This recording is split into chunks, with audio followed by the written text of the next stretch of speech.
যারা বিগত 15 বছর আওয়ামী লীগ করেছে তারা প্রত্যেকে অপরাধী। যাদের বিরুদ্ধে ক্রিমিনাল রেকর্ডস আছে তারা অপরাধী। যারা এই দল করে দলের অন্যায়ের প্রতিবাদ করে নাই, অপরাধগুলোর প্রতিবাদ করে নাই, তারাও অপরাধী। প্রশ্নটা হচ্ছে কম অপরাধী আর বেশি অপরাধী। সুতরাং রিফাইন্ড আওয়ামী লীগ বলতে কোনো আওয়ামী লীগ নাই। এই সাবের হোসেন চৌধুরী আর সোহেল তাজ যত তাজ আনেন আর যত সাবের হোসেন চৌধুরী আনেন, কোনো সাবের হোসেন চৌধুরী আর কোনো সোহেল তাজ দিয়ে কোনো ধরনের আওয়ামী লীগ বাংলাদেশের জনগণ মেনে নেবে না। এবং সোহেল তাজদের উদ্দেশ্যে আমরা পরিষ্কার করে বলতে চাই, ইতিহাসে বারবার আপনারা একই ভুল করবেন না। এর আগে 75 পরবর্তী সময়ে আপনারা এই তাজ পরিবার বিশ্বস্ততার সাথে আওয়ামী লীগকে রক্ষা করেছেন এবং শেখ পরিবার হাতে আবারও ক্ষমতা তুলে দিয়েছেন। বারবার ইতিহাসে আপনারা একই কর্মকাণ্ড করেন। আপনাদেরকে অপমান করে এই দল থেকে বের করে দেয় নাই? আপনার ভাগ্নেকে এই দলের লোকেরা এই দলের হুকুমে গুম করা হয় নাই? তারপরও আপনি কিভাবে আপনার নাম আসে? আপনার লজ্জা থাকা উচিত। যদি আপনার লজ্জা থাকে তাহলে আপনি কোনোভাবেই আর আওয়ামী লীগের নামগন্ধ, আওয়ামী লীগের ত্রিসীমানায় ঘেঁষবেন না, এটা আমরা আশা করতে চাই। শরীর বানাচ্ছেন, বডি বিল্ডিং করছেন, সেটাই করেন। রাজনীতিতে আপনার আসার কোনো দরকার নাই। এটা হচ্ছে 1 নম্বর কথা। এবং 2 নম্বর কথা হচ্ছে, আমাদের এখানে যারা বিভিন্ন উস্কানিতে ফাঁদে পা দিচ্ছেন তাদের উদ্দেশ্যে আমি বলতে চাই, কোনোভাবেই সেনাবাহিনীর বিরুদ্ধে ছাত্রদেরকে মুখোমুখি দাঁড় করানোর যে পায়তারা চলছে, এই ফাঁদে আপনারা পা দেবেন না। বাংলাদেশের অস্তিত্ব রক্ষা করার জন্য, সার্বভৌম রাষ্ট্র হিসেবে টিকে থাকার জন্য সেনাবাহিনীর গুরুত্বপূর্ণ ভূমিকা রয়েছে এবং আমরা এই ভূমিকাকে স্বীকার করি। সুতরাং প্রশ্নটা হচ্ছে, আওয়ামী লীগ বাংলাদেশে রাজনীতি করতে পারবে কি পারবে না সেই প্রশ্ন। এই প্রশ্নকে ঘুরিয়ে সেনাবাহিনী বনাম ছাত্র এই ফ্রেমিংয়ে যারা নিতে চাচ্ছেন, বুঝে কিংবা না বুঝে আপনারা হুঁশে আসেন। এটা হচ্ছে আমাদের বক্তব্য। এবং সেনাবাহিনীকে উদ্দেশ্য করে, সেনাবাহিনীকে আহত করে কোনো ধরনের কোনো কথা বলবেন না। আমরা সবই জানি সেনাবাহিনী কি করেছে এবং কি করে নাই, জাতিসংঘের মানবাধিকার রিপোর্টেও এসেছে। কিন্তু সেনাবাহিনী আমাদের এই পরবর্তী পরিস্থিতিতে বাংলাদেশে এখন অত্যন্ত গুরুত্বপূর্ণ ভূমিকাটা পালন করছে। আপনারা তাদেরকে সমর্থন করবেন। কিন্তু আমরা আমাদের রাজনীতিতে অটল থেকে আমরা তাদের পাশে আছি। কিন্তু আমাদের রাজনীতিকে স্যাক্রিফাইস করে আমরা কারোর পাশে নাই।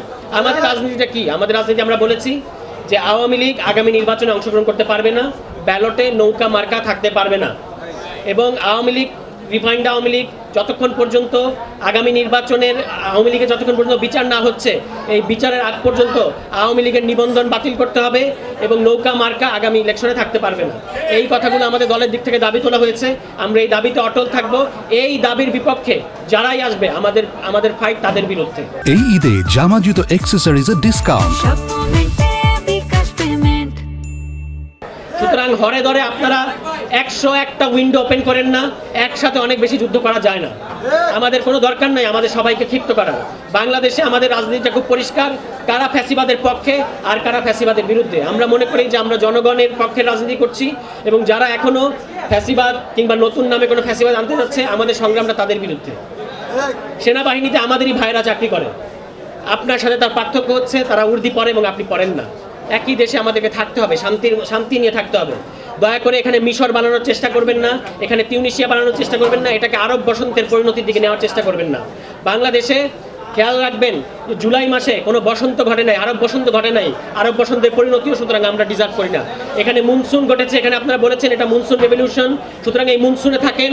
মনসুনের পরিণতি আর আরব স্প্রিংয়ের পরিণতি একই রকম হবে না। এই জিনিসগুলো মাথায় রেখে আমাদেরকে রাজনীতি করতে হবে এবং মনে রাখতে হবে যে মব অ্যাক্টিভিজম এবং রাজনীতির মধ্যে সুস্পষ্ট পার্থক্য আছে। সুশৃঙ্খলভাবে থেকে আমাদের সাংগঠনিক শক্তি আমাদেরকে দেখিয়ে যেতে হবে, নিজেদের দাবিতে অটল থাকতে হবে। শেষ পর্যন্ত জনগণ ফয়সালা করবে কারা ঠিক পথে আছে। সুতরাং জনগণকে আলটিমেট রায়দাতা হিসেবে আপনাদেরকে মেনে নিয়ে রাজনীতি করতে হবে। এখান থেকে ওখান থেকে যে ধরনের উস্কানিগুলো আসে, যে ধরনের তাৎক্ষণিক উত্তেজনাগুলো আসে, এই তাৎক্ষণিক উত্তেজনাগুলো আপনাদেরকে দূরে সরিয়ে, বুদবুদগুলোকে দূরে সরিয়ে তারপর রাজনীতি করার কথা ভাবতে হবে। এই বলে আমি আমার বক্তব্য শেষ করছি। আমাদের কিন্তু রাজনীতিটা মাত্র শুরু। মাত্র আমরা দল হিসেবে আত্মপ্রকাশ করেছি, এখনো আতুর ঘরে আছি। সুতরাং খুবই সতর্কভাবে এবং ফোকাসডভাবে, স্লো এবং ফোকাসড হয়ে আমাদেরকে রাজনীতিটা করতে হবে। আশা করি আপনারা সেই কাজগুলো করবেন। আমার আপনাদের প্রতি পূর্ণাঙ্গ ভরসা আছে এবং ইনশাআল্লাহ আমরা যে কথাগুলো বলেছি, গণপরিষদ নির্বাচনের মাধ্যমে ফ্যাসিবাদী ব্যবস্থার যে বিলোপ আমরা ঘটাতে চেয়েছি, আজকেও আমরা জাতীয় ঐক্যমত্য কমিশনে আমাদের প্রস্তাবগুলো জমা দিয়ে এসেছি। এখানে আমাদের রাজনীতি অবস্থান করছে। এই রাজনীতিটা আপনারা অনুসরণ করবেন।